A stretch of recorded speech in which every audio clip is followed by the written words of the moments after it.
Simon Merċieqa li kiteb kif Mario De Marco għandu jitfa' riżenja tiegħu minn viċi kap tal-Partit Nazzjonalista sostna ma' One News li jemmen f'kull ma kiteb u ma jirtira ebda kelma minn artiklu pubblikat f'The Malta Independent fl-aħħar jiem.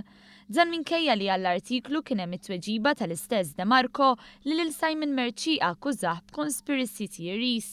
Fost oħrajn Simon Merċieqa opinjonista mfittex mill-medja tal-Partit Nazzjonalista u wieħed mill-awturi tar-rapport tat-telfa tal-PN baqa' jġib fix-xejn dikjarazzjonijiet li De Marco m'għandux influwenza diretta fit-Times of Malta. Imma li Mario li kienet ikun favorit fuq Times, ma nafx dubju bordieri, ara l-ġurnalisti tat-tax kif jitkellmu dwaru, qabżu joqtluni bordieri.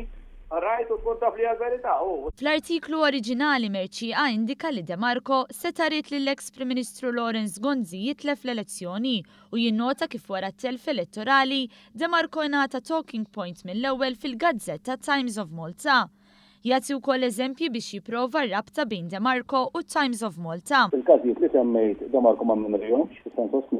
Wara l-allegazzjonijiet mill-blogger tal-Partit Nazzjonalista Daphne Caruana Galizja dwar Adrian Hillman fit-Times of Malta, Merċieqa nota li De Marco għandu joffri riżenja. U anki wara risposta ta' De Marco, Simon Merċieqa baqa' jsostni l-istess. U nżomma kull ma fih, inklud dak li qed tgħid. M'għandix problema, anke kum ma nikbux. Ħafna fil-Partit Nazzjonalista mhumiex sorpriżi b'dan l-attakk fil-miftuħ fuq De Marco b'imkejjen jikkonfermaw ma' One News li fid-dar ċentrali l-arja hija waħda tqila ħafna b'fazzjonijiet differenti jitfgħu battuti u stalletti fil-konfront ta' xulxin.